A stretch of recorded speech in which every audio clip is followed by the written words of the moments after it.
Ola a todos e todas, son Berta Pastor Pérez e vou facer velas de mel.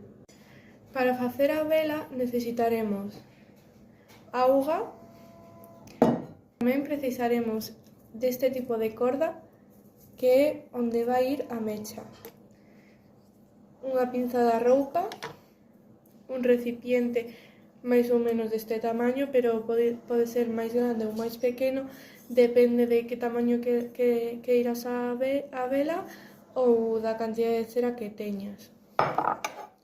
Unha culler, o mel de abella e a cera da abella, que ten que estar cortada en trozos no caso de que non sexa perlada. Primeiro, poremos o auga nun cazo para que ferva. Cando teña máis ou menos ese aspecto, temos que pôr a cera para que se quente o baño María. Temos que ir removendo para que se vaya derretindo máis rápido. Cando este máis ou menos derretida, temos que pôr unha cucharada de mel. Así ten que quedar e despois temos que poñela no recipiente tal que así.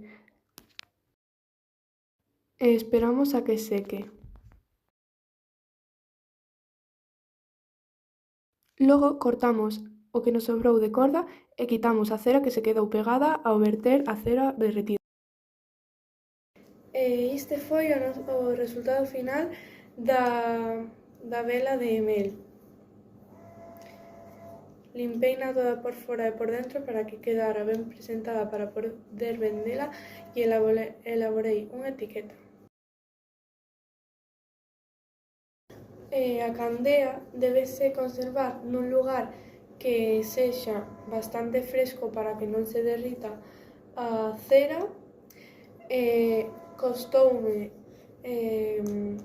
fabricala 0 € porque todo o que utilicei xa o tiña na casa e o seu prezo final sería 2 €. O seu maior beneficio é que vas poder lograr que o teu ambiente cheire moi ben e dá unha sensación acolledora.